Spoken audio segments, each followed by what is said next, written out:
Terima kasih Tuhan, Engkau Allah yang sungguh baik buat setiap kami. Terbukti malam hari ini kami masih Tuhan izinkan untuk kami berkumpul di dalam aplikasi Zoom pada saat malam hari ini Tuhan.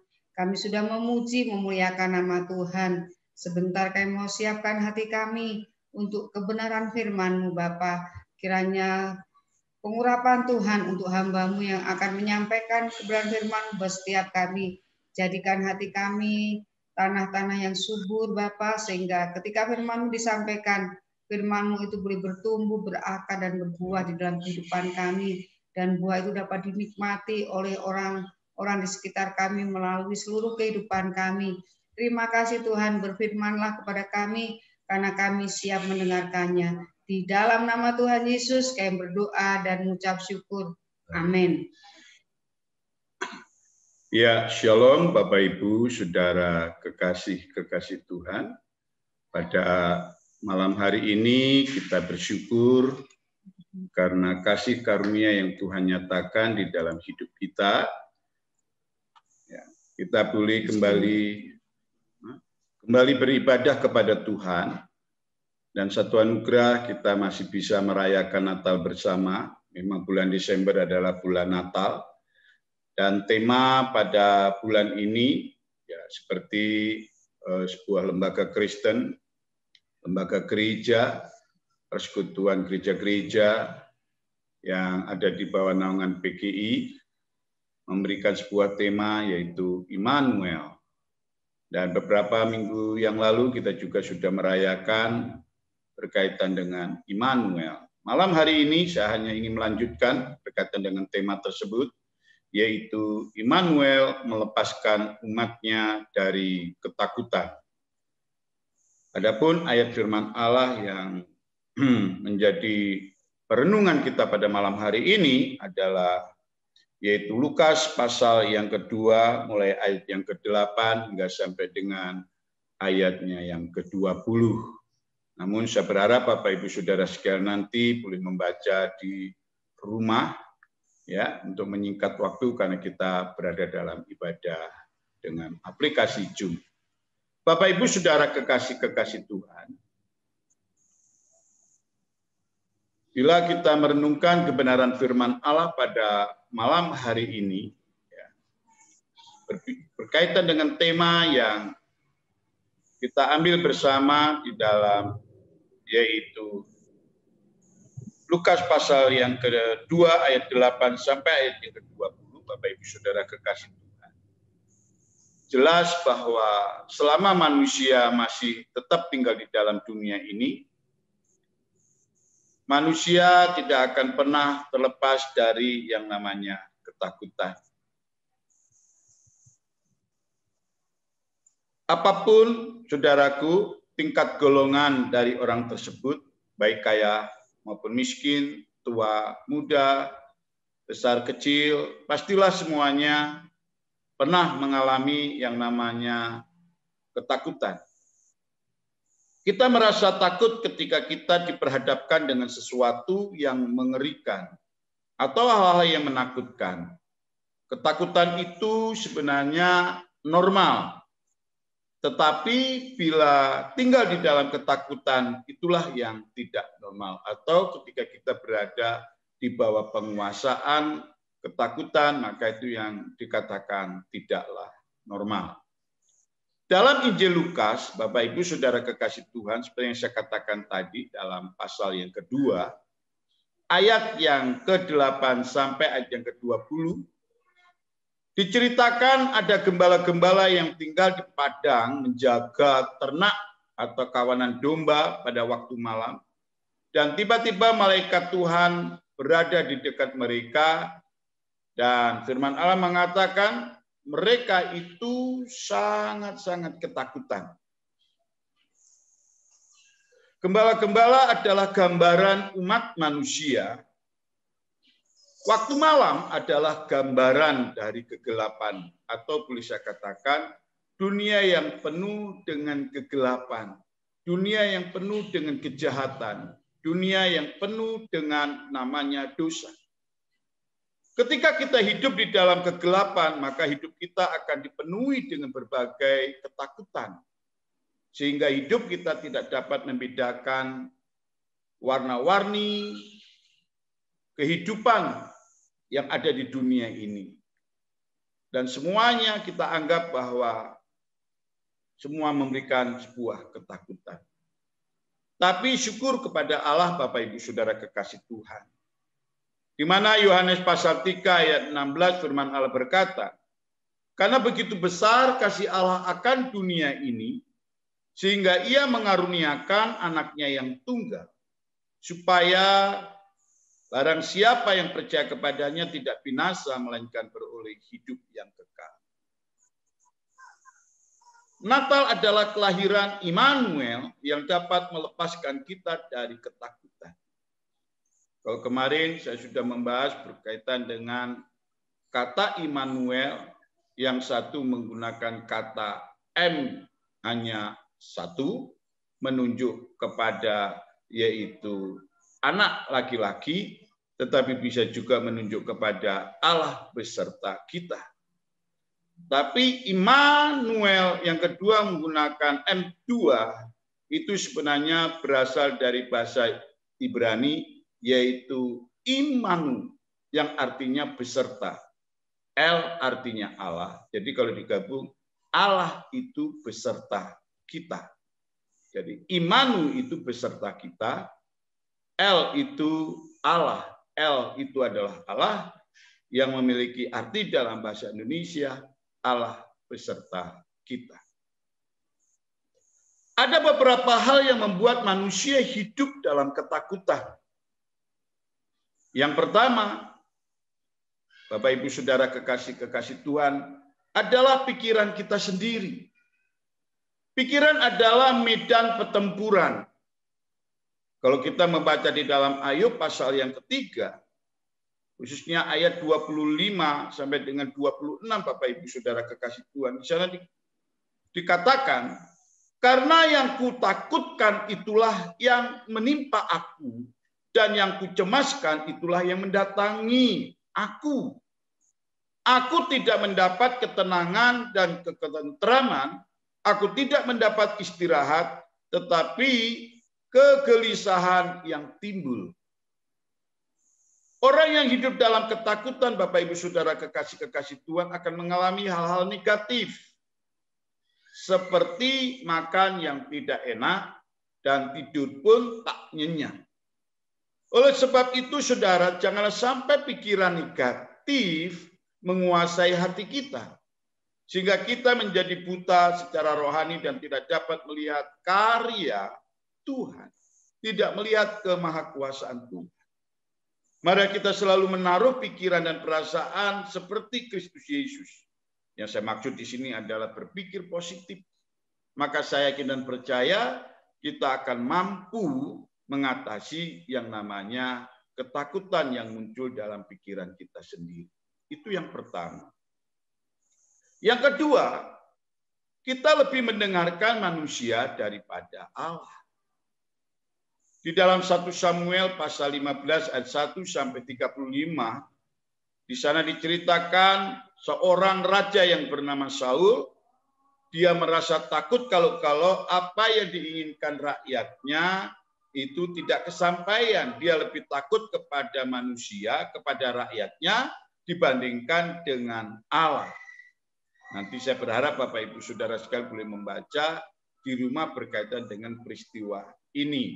Ya, Bapak Ibu Saudara kekasih Tuhan, akibat dari dia lebih takut kepada manusia daripada Allah, maka dia diturunkan menjadi seorang, ya, bukan raja lagi. Jadi berkaitan dengan ketika dia harusnya menumpas bangsa Amalek dan harus membunuh seluruhnya, namun ternyata karena ketakutan Saul kepada rakyatnya, maka dia, ya, tidak membunuh raja Amalek, justru malah membiarkan hidup, bahkan binatang-binatang yang seharusnya semuanya dibunuh tetap terpelihara dengan alasan bahwa dia untuk yaitu Tuhan dalam persembahan untuk mempersembahkan korban bagi Tuhan. Bapak Ibu Saudara kekasih-kekasih Tuhan, seandainya kita mau untuk tetap mendengarkan rencana dan suara Tuhan, maka itu akan jauh lebih baik dibandingkan dengan kita mendengarkan yaitu manusia. Daud berkata di dalam Mazmur 60 ayat 14, di sana dikatakan bahwa serta Allah, ya dikatakan bahwa serta dengan Allah kita lakukan perkara-perkara yang besar dan gagah perkasa. Bukan lalu kita tidak mengindahkan nasihat-nasihat orang tua dan lain sebagainya. Yang dimaksud dalam konteks ini, marilah kita belajar untuk betul-betul mendengarkan apa yang Allah katakan dalam firman-Nya, dan saya yakin bahwa orang-orang yang diberi hikmat oleh Allah, itulah yang layak untuk kita dengar. Jadi tidak sembarang orang. Yang ketiga, Bapak Ibu Saudara kekasih Tuhan, kita lebih mengandalkan manusia daripada kekuatan Allah. Yeremia 17:5 firman Allah berkata, terkutuklah orang yang mengandalkan manusia, yang mengandalkan kekuatannya sendiri dan yang hatinya menjauh daripada Tuhan. Ketika kita mengandalkan kekuatan kita, maka kita akan hidup dalam, kalau boleh saya katakan, kutuk. Dan hidup kita akan mengalami banyak ketakutan karena kekuatan kita terbatas. Ingat bahwa kekuatan Tuhan itu tidak terbatas. Oleh karena itu, marilah kita belajar untuk mengandalkan Tuhan setiap langkah hidup kita. Maka berkat Tuhan akan melimpah dan ketakutan itu ya akan semakin kecil di dalam hidup kita. Firman Allah berkata, kalau Allah di pihak kita, siapakah yang akan dapat melawan kita? Bapak Ibu Saudara kekasih Tuhan, roh Allah jauh lebih besar daripada roh-roh yang ada di dunia ini, termasuk roh ketakutan. Yang keempat, kita lebih mengandalkan manusia daripada kekuatan Allah. Ini seharusnya dihindarkan di dalam kehidupan kita, saudaraku. Ya, itu. Jadi yang keempat, kita selalu menengok ke belakang. Kita selalu menengok ke belakang. Kegagalan masa lalu seringkali membuat kita ketakutan sendiri. Kita takut orang tahu masa lalu kita yang suram. Atau kita takut orang tidak mau bergaul dengan kita, atau mungkin kita secara pribadi ya kalau orang tahu masa lalu kita maka akan membuat kita dipermalukan. Sebenarnya belum tentu akan hal itu terjadi. Di dalam Zakaria pasal 8:13 dikatakan kalau dahulu kita tidak menjadi berkat, sekarang kita akan menjadi berkat karena Allah akan memulihkan kita. Persoalannya Bapak Ibu Saudara kekasih Tuhan, asal kita tidak mengingat-ingat masa lalu yang negatif dan kita tetap mengarahkan pandangan rohani kita ke depan. Seperti Paulus berkata, aku melupakan apa yang ada di belakangku dan mengarahkan diri kepada apa yang ada di hadapanku. Tuhan memiliki rencana yang indah di dalam tiap pribadi. Ingat baik-baik, Tuhan punya rencana yang indah di dalam setiap pribadi orang. Bila orang itu menyerahkan hidupnya kepada Dia. Contoh orang yang menengok ke belakang itu adalah istri Lot. Ketika istri Lot diingatkan, sekali-sekali jangan kau menoleh ke belakang. Namun ternyata istri Lot, ketika Sodom dan Gomora dibakar, dia menoleh ke belakang. Maka jadilah dia tiang negara. Mari kita mengevaluasi diri kita sebagai umatnya. Jangan sampai hal ini terjadi di dalam diri kita sebagai umatnya. Tuhan memberikan masa depan kepada kita dan Tuhan ingin agar kita seperti Paulus melupakan apa yang ada di belakangku dan mengarahkan diri kepada apa yang ada di hadapanku. Mengapa Sang Immanuel mengingatkan kepada kita agar kita tidak perlu takut? Mengapa kita tidak perlu takut, saudaraku dikasih Tuhan? Ini yang menjadi bahan perenungan buat kita sebagai umatnya. Yang pertama, karena ada berita kesukaan besar. Kalau kita melihat di dalam firman Allah, di dalam Lukas pasal yang kedua, ayat yang ke-10, di sana firman Allah berkata demikian. Lalu kata malaikat itu kepada mereka, jangan takut, sebab sesungguhnya aku memberitakan kepadamu kesukaan besar untuk seluruh bangsa. Dunia ini penuh dengan berita-berita yang menakutkan. Berita kesusahan, berita peperangan, berita gosip, bencana alam, sakit penyakit, khususnya sekarang ini COVID-19 yang membuat menjadi momok bagi banyak orang, kecelakaan, kelaparan, krisis global, banyak kesusahan-kesusahan yang terjadi, Bapak Ibu Saudara kekasih-kekasih Tuhan. Tetapi ada satu berita kesukaan besar, kabar baik, berita kemenangan, berita kepastian keselamatan, yaitu berita tentang kelahiran Yesus Kristus. Kelahiran Yesus Kristus membuat hidup kita menjadi berarti. Dosa kita diampuni dan kita mendapat hidup kekal di dalam Dia. Kita menjadi ciptaan yang baru sehingga kita menjadi berharga di mata Tuhan. Kelahiran Yesus memberikan keteladanan buat kita, yaitu berkaitan dengan kasih yang sempurna. Oleh karena itu, hadirkanlah Yesus di hati kita, saudaraku, bukan dalam bentuk bayi, tetapi dalam bentuk pribadi yang betul-betul pribadi yang Immanuel itu nyata di dalam hidup kita. Kelahiran Yesus berarti kita harus melahirkan jiwa-jiwa untuk kerajaan surga. Kita harus sadar bahwa kelahiran Yesus harus membawa keajaiban dan melepaskan kita dan saudara-saudara kita untuk keluar dari rasa ketakutan. Kelahiran yang membawa keajaiban, Bapak Ibu Saudara kekasih Tuhan, sanggup mengubah keputusasaan menjadi sebuah pengharapan. Dalam kehidupan kegelapan mampu menjadi terang. Dalam kemiskinan mampu menjadi kekayaan. Bukan dalam konteks materi, tetapi kaya akan kasih karunia. Hidup yang tadinya kegagalan menjadi sebuah kesuksesan, bukan diukur kesuksesan secara jasmani. Yang tadinya hidup dalam kematian menjadi sebuah kehidupan karena di dalamnya ada yang namanya pengharapan. Pada intinya, mari kita menyadari dengan kelahiran Sang Immanuel itu membawa kita kepada sebuah perubahan ke arah ke depan yang lebih baik. Yang kedua, Bapak Ibu Saudara kekasih Tuhan, karena kita ini mempunyai juru selamat.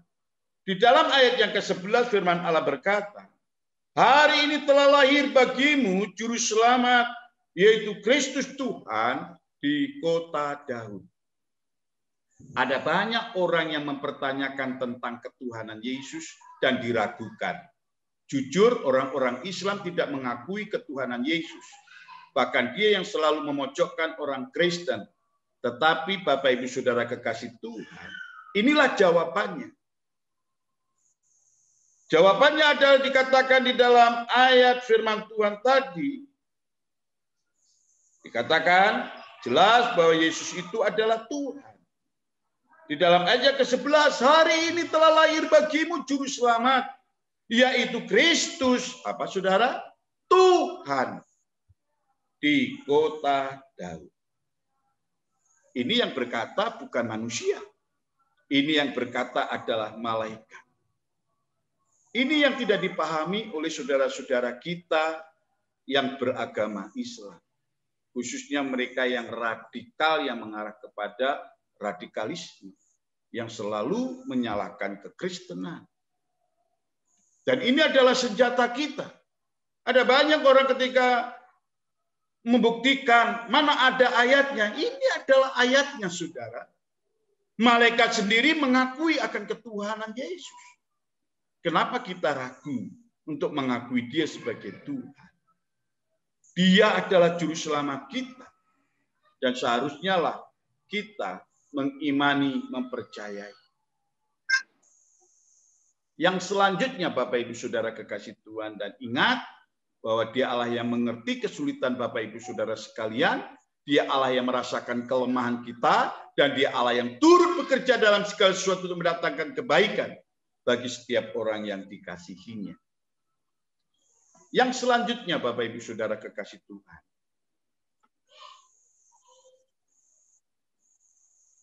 dia Allah yang beserta kita. Tuhan Yesus berjanji bahwa dia akan menyertai kita sampai akhir zaman. Dikatakan di sana, dan ketahuilah aku menyertai kamu senantiasa sampai pada akhir zaman. Tuhan Yesus adalah Allah yang setia menemani kita dalam suka maupun duka. Karena itu kita tidak perlu hidup dalam ketakutan, kita tidak perlu hidup dalam kecemasan. Seharusnya kita menjadi pribadi yang justru disinilah kita menunjukkan hidup dalam keberanian menghadapi berbagai masalah dan pergumulan.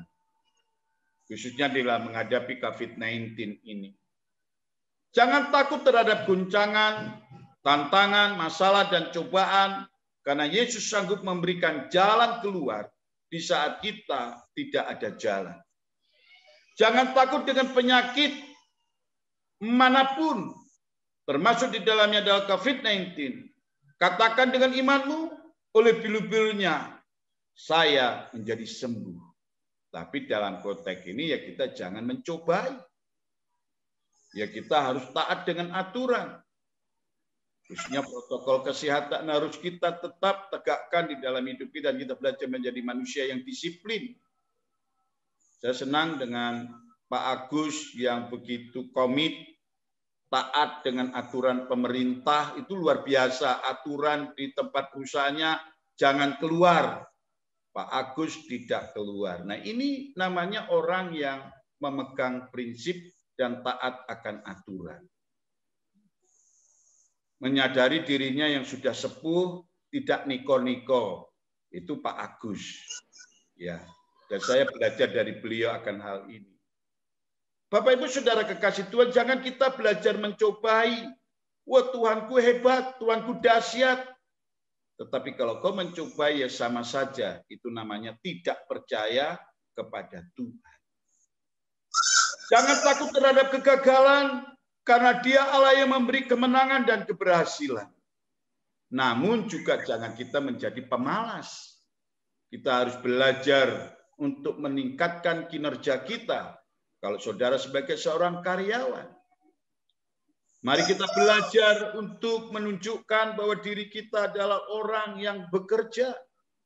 Karena Allah yang kita percaya juga adalah Allah yang bekerja. Bapak Ibu Saudara kekasih Tuhan, jangan kita takut dengan masa depan yang tidak pasti, karena Dia adalah Allah yang selalu memberikan damai sejahtera dan hari depan yang penuh harapan. Namun ya jangan kita hanya sebatas berharap tapi tak berusaha. Tuhan tidak menghendaki hal yang seperti itu. Kalau kau sebagai seorang yang berpengharapan, maka pasti kau akan menjadi seorang yang pribadi yang mau berkarya, bekerja, dan berjuang. Jangan takut terhadap kematian, karena mati adalah keuntungan. Kita akan mendapatkan mahkota kehidupan serta hidup yang kekal bila kita sungguh-sungguh percaya kepadanya. Bapak Ibu Saudara kekasih Tuhan, sebenarnya di dalam Mazmur 56 ayat yang keempat, obat takut itu adalah hanya satu, percaya kepada Allah. Selai rambut pun tidak akan gugur tanpa seizin Tuhan. Ini yang perlu kita garis bawahi sebagai umat. Yang ketiga, Bapak Ibu Saudara kekasih Tuhan, kenapa kita tidak boleh takut? Kita tidak perlu takut. Karena ada sejumlah bala tentara surga yang menyertai umatnya. Dikatakan di dalam ayat yang ke-13, di dalam Lukas pasal yang kedua ayat yang ke-13. Dan tiba-tiba tampaklah bersama-sama dengan malaikat itu sejumlah besar bala tentara surga yang memuji Allah. Kita tidak perlu takut karena ada perlindungan Tuhan. Tuhan melindungi kita dengan berpasukan tentara surga.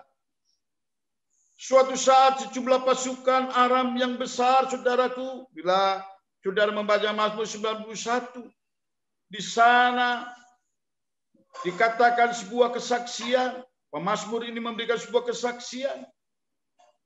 Suatu saat di mana ada sejumlah pasukan Aram yang besar dengan kuda dan kereta perang mengepung kota Dotan, tempat di mana Nabi Elisa bersama bujangnya. Pagi-pagi buta bujangnya bangun dan melihat sejumlah besar pasukan Aram yang lengkap dengan senjatanya siap menangkap Elisa tuannya. Namun Elisa menenangkan bujangnya sambil berkata, "Jangan takut, sebab lebih banyak yang menyertai kita daripada yang menyertai mereka." Sungguh bujang ini tidak takut lagi, melainkan kagum akan penyertaan Tuhan. Karena dia melihat begitu banyak malaikat Tuhan yang berada di sekeliling mereka. Bapak Ibu Saudara kekasih-kekasih Tuhan, tetapi kalau kita melihat secara rohani, marilah kita belajar untuk menjadi pribadi seperti Elisa yang mengimani, mempercayai bahwa perlindungan Tuhan itu nyata. Tuhan mengutus malaikatnya, seperti yang dikatakan dalam ayat yang ke-13, dan tiba-tiba tampaklah bersama-sama dengan malaikat itu sejumlah bala tentara surga yang memuji Allah. Saya yakin Tuhan menyertai kita dan Tuhan menjaga umatnya. Oleh sebab itu, mari kita menjadi pribadi yang sungguh-sungguh mempercayai Dia, Sang Pelindung, Sang Penolong bagi hidup kita. Bapak Ibu Saudara kekasih-kekasih Tuhan, yang keempat, kenapa kita tidak boleh takut? Karena ada kemuliaan Tuhan di tempat yang maha tinggi. Ayat yang ke-14 dikatakan, kemuliaan bagi Allah di tempat yang maha tinggi dan damai sejahtera di bumi antara manusia yang berkenan kepadanya. Tuhan tidak pernah mencobai kita melebihi dari kekuatan kita. Seberat apapun masalah yang kita hadapi, Tuhan sanggup menyatakan kemuliaannya. Di balik setiap pertandingan pasti ada yang namanya mahkota. Di balik air mata ada sukacita yang Tuhan sediakan. Air mata Tuhan sanggup menjadikan mata air. Di balik masalah ada kemuliaan Tuhan yang dinyatakan. Hal yang terpenting adalah asalkan kita selalu berharap padanya. Manfaatkanlah masalah itu untuk kita lebih intim dengan Tuhan. Jika hari ini kita sedang berada di dalam lembah kekelaman, mengalami masa-masa yang paling sulit, mengalami kehidupan yang berat karena COVID-19, dan saat ini sudah berada dalam persimpangan jalan, diambang keputusasaan, mau saya tegaskan malam hari ini, yakinlah Bapak Ibu Saudara kekasih Tuhan. Yesus selalu menyertai engkau karena Dia adalah Allah Immanuel. Dia akan segera menolong engkau. Oleh karena itu, serahkan hidupmu sepenuhnya kepada Dia yang mampu menolong engkau. Ia tidak pernah meninggalkan kita. Satu hal yang Tuhan inginkan di dalam hidup kita adalah sejauh mana kita memiliki respon positif terhadap Tuhan. Ada banyak orang yang kadangkala justru dalam menghadapi masalah dan pergumulan cenderung tidak mau pergi beribadah, merenungkan nasib di rumah, mengumpat, menggerutu, mengomel, mengeluh. Itu bukanlah sebuah solusi. Tapi datanglah kepada Tuhan. Bila ada ibadah raya, datang dalam ibadah raya. Meskipun ibadah raya itu seperti sekarang ini dalam bentuk Zoom, usahakan. Kadangkala manusia itu terlalu pelit untuk hal-hal yang positif. Kalau kota untuk beribadah dalam aplikasi Zoom, pelitnya nggak ketulungan. Tapi kalau untuk hal-hal yang berhubungan dengan YouTube, nonton film di dalam konteks di YouTube, itu tidak pernah mengeluh. Tapi kalau untuk ibadah sangat-sangat perhitungan. Saya berharap kita merubah paradigma hidup kita, Bapak Ibu Saudara kekasih Tuhan. Mari kita belajar, kalau itu untuk Tuhan, lakukan apapun. Berani belajar membayar harga. Karena percayalah bahwa ketika kau berani melakukan sesuatu, maka Tuhan akan membalasnya lebih daripada apa yang kau lakukan. Mari kita belajar untuk memiliki tindakan-tindakan positif di dalam perjalanan hidup kita menjelang akhir tahun 2020 ini dan menyongsong tahun 2021. Dengan tindakan-tindakan yang positif, dengan komitmen yang lebih baik. Kalau kau nonton YouTube itu membutuhkan kuota. Zoom juga membutuhkan kuota. Kenapa enggak kita lebih baik menggunakan untuk Zoom di dalam sarana sebagai bentuk pengabdian kita kepada Tuhan, memuliakan Tuhan. Yang selanjutnya, Bapak Ibu Saudara kekasih Tuhan, karena ada damai sejahtera. Karena ada damai sejahtera. Bapak Ibu Saudara kekasih-kekasih Tuhan, di dalam ayat yang ke-14 dikatakan di sana itu jelas sekali. Dan damai sejahtera di bumi di antara manusia yang berkenan kepadanya. Jadi tidak semua orang, saudaraku. Hanya orang yang diperkenan oleh Allah yang mendapatkan damai. Otomatis orang yang diperkenan adalah orang yang meresponi akan kehadiran Immanuel di dalam hidupnya. Yang siap untuk mengatur hidupnya. Maka orang-orang itulah yang akan mengalami damai sejahtera. Jadi tidak semua orang. Kita harus sadar bahwa kita semua sangat membutuhkan damai sejahtera. Ada banyak rumah tangga yang hancur karena tidak ada damai. Gereja pecah karena tidak ada damai. Bisnis kacau karena tidak ada damai. Konflik sedang terjadi di mana-mana karena tidak ada damai. Jika kita ingin damai sejahtera Allah, kita perlu berdamai dulu dengan Allah. Kita memerlukan damai sejahtera yang melampaui segala akal, lalu kita berdamai dengan semua orang. Oleh karena itu, serahkanlah hidupmu kepada Tuhan. Nah, inilah yang terpenting bagi kita, Bapak Ibu Saudara kekasih-kekasih Tuhan. Mari kita mengevaluasi diri. Benarkah Immanuel itu nyata di dalam hidup kita? Ketika malaikat itu berbicara, dan setelah selesai berbicara, para gembala-gembala itu mendengar dengan seksama dan meresponinya. Dan ketika malaikat berhenti berbicara, lalu dikatakan di dalam kebenaran firman Allah, Bapak Ibu Saudara kekasih Tuhan, ayat yang ke-16 dan selanjutnya, di mana di ayat 16 berkata, lalu mereka cepat-cepat berangkat dan menjumpai Maria dan Yusuf, dan bayi itu yang sedang berbaring di dalam palungan. Dan ketika mereka melihatnya, mereka memberitahukan apa yang telah dikatakan kepada mereka tentang anak itu. Dan semua orang yang mendengarnya heran tentang apa yang dikatakan gembala-gembala itu kepada mereka. Bapak Ibu Saudara kekasih-kekasih Tuhan, ketika damai sejahtera diterima oleh para malaikat, para gembala-gembala tersebut, lalu gembala-gembala itu mengalami damai sejahtera dan mereka berbondong-bondong datang menghadap kepada bayi Immanuel itu, Bapak Ibu Saudara kekasih Tuhan. Dan apa yang terjadi di sana? Sukacita besar nyata. Bukankah kita membutuhkan sukacita dengan situasi kondisi saat ini? Baik untuk pribadi kita, keluarga kita, bukankah itu yang kita butuhkan? Oleh karena itu, biarlah kiranya engkau mengalami perjumpaan dengan Tuhan, dengan Immanuel itu, dalam perjalanan hidupmu dengan meresponi.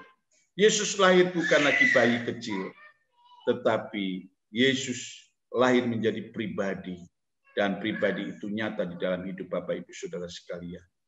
Jadikan dia sebagai Allah yang menyertai Bapak Ibu dalam perjalanan hidupmu, dalam mengarungi dunia ini, khususnya di masa-masa new normal ini.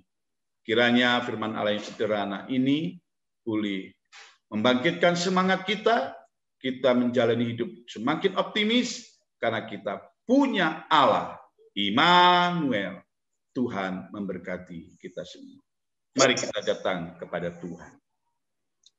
Kembali kami datang kepadamu, kami bersyukur, kami percaya Tuhan. Mungkin selama ini kami merasakan hidup dalam ketakutan, dalam kecemasan. Di dalam mengarungi perjalanan hidup, khususnya pada hari-hari ini Tuhan, di mana virus corona selalu menghantui kami. Dan biarlah kiranya Engkau menolong kami Tuhan. Ada di antara kami yang mungkin takut dalam menghadapi perjalanan ini, khususnya dalam meraih keberhasilan, kesuksesan, baik di dalam membangun pribadi, dalam membangun rumah tangga, membangun usaha, pekerjaan, studi, yang kadang-kadang membawa kami hidup dalam kebimbangan dengan situasi kondisi new normal sekarang ini. Tuhan, kiranya Engkau Allah Immanuel itu memberikan pendampingan atas hidup kami, sehingga kami mampu Tuhan mengarungi tahun 2020 ini, dan kami dengan begitu semangat menyongsong tahun 2021. Bapa, kami menyerahkan pribadi, anak-anakmu, umatmu, jemaat anugerah, dan juga orang-orang yang memiliki respon dalam ibadah aplikasi Zoom pada malam hari ini Tuhan. Bapa, kami menyerahkan mereka semua ke dalam tangan-Mu. Biarlah kiranya Tuhan menjawab setiap doa dan pergumulan yang saat ini mereka sedang hadapi. Tuhan, Engkau adalah Allah yang menyertai mereka. Karena itu kami pertaruhkan mereka semua ke dalam tangan Allah. Biarlah kiranya Tuhan hancurkan segala ketakutan yang kadang-kala melunturkan iman percaya mereka. Tuhan, Engkau Allah yang mampu. Terima kasih Bapa, terima kasih. Nyatakan kuasa-Mu, nyatakan mujizat-Mu di dalam hidup mereka. Terima kasih Tuhan, terima kasih. Kami berdoa Tuhan untuk saudara-saudara kami yang saat ini terpapar COVID-19 Tuhan. Kami berdoa Bapa, kami berterima kasih Ibu Esti saat ini sudah sehat, pulih. Dan juga kami berdoa untuk Pak Dion dan Dion, kami serahkan dalam tangan-Mu Bapa. Biarlah kiranya mujizat kesembuhan nyata dalam hidup mereka. Mbak Win yang lemah tubuh, dalam nama Yesus Kristus, Allah pulihkan. Saudara-saudara kami Tuhan, tetangga kami, oh Tuhan ada yang terpapar COVID-19. Oh Tuhan, Kau tolong, kami percaya mujizat-Mu nyata atas hidup mereka. Terima kasih Tuhan. Kami juga berdoa bagi bangsa dan negara kami yang begitu seriusnya menangani COVID-19 ini Tuhan. Juga para dokter, tim medis. Oh Tuhan, suster kami serahkan semua dalam tangan-Mu. Obat-obat yang dikonsumsi oleh para pasien COVID-19 kami serahkan dalam tangan Allah. Kiranya itu menjadi sarana mujizat-Mu Tuhan. Dan lebih daripada itu, kiranya Kau tutup bungkus dengan kuasa darah Kristus. Anak-anak-Mu yang tidak terpapar oleh COVID-19 ini Tuhan. Biar kiranya Tuhan memberikan imun yang kuat. Sehingga COVID-19 tidak sampai, oh Tuhan, menyerang mereka. Itulah kerinduan dan permohonan kami kepada Tuhan.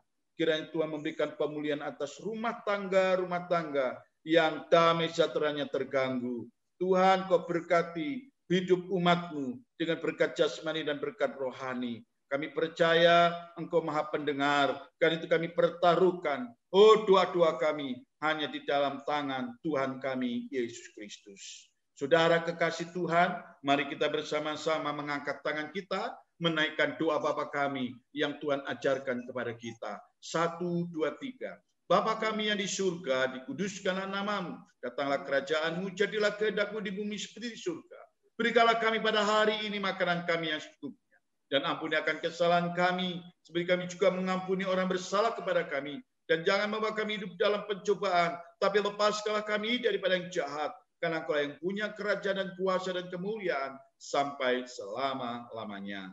Kiranya berkat yang datangnya daripada Allah Bapa, cinta kasih daripada Tuhan kita Yesus Kristus, serta persekutuan Roh Kudus menyertai kita.